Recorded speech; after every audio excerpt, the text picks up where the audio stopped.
This is a podcast from the Business Times. Good morning. It's Thursday, June 25th, 2026. From the Business Times news desk, here are your headlines. What you need to know.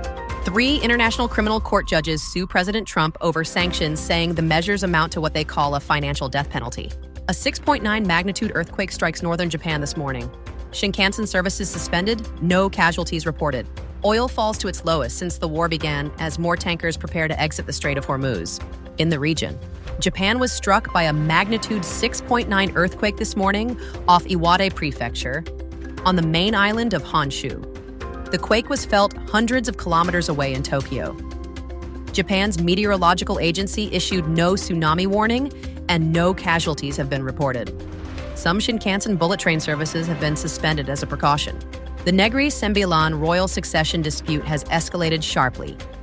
The incumbent ruler, Muhriz Munahwir, is expected today to install 2 new chieftains loyal to him, a direct challenge to rival claimant Nadzaruddin Jafar.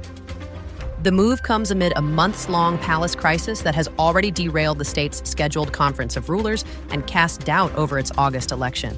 Australia's domestic intelligence agency ASIO released its 2026 annual assessment this morning, highlighting anti-Semitic attacks, neo-Nazi bombings, and foreign government cyber threats as key security concerns, coming 6 months after the country's deadliest terrorist attack, when 15 people were killed at a Hanukkah celebration in Bondi Beach.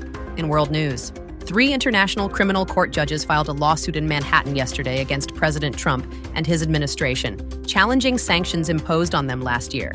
Judges Kimberly Prost of Canada, Salome Balungi Bassa of Uganda, and Rainey Adelaide Sophie Alapini Gansu of Benin argue the measures are unlawful and designed to punish and coerce them over prior judicial decisions. The lawsuit says the sanctions constitute what it calls a financial death penalty, leaving the judges unable to use credit cards, access banking services, book travel, or in some cases, obtain health insurance. Italy pushed back on NATO Secretary General Mark Rutte's remarks that 500 U.S. aircraft had taken off from American bases in Italy to support the Iran war, saying Rome authorized only technical and logistical flights, not combat support. President Trump faced pointed criticism in a closed-door Republican meeting overnight, where Senator Bill Cassidy challenged him to explain the Iran framework deal, which Mr. Cassidy said provides financial incentives for Iran without achieving the war's stated goals.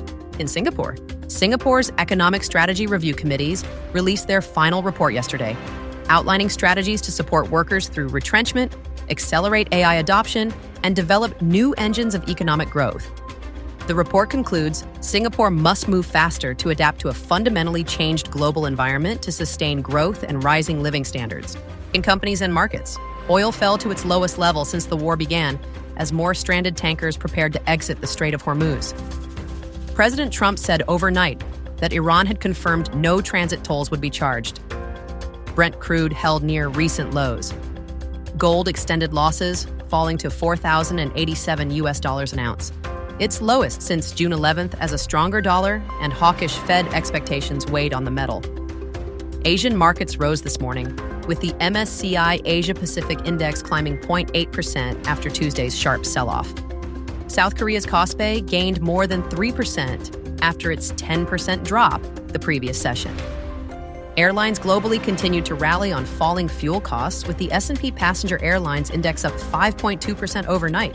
And stocks we're watching include Fraser's Property, Viacom, UOB, and OUE REIT, whose hospitality subsidiary is set to sell the Crowne Plaza Changi Airport Hotel for 500 million Singapore dollars to a Tokyo Century OUE joint venture.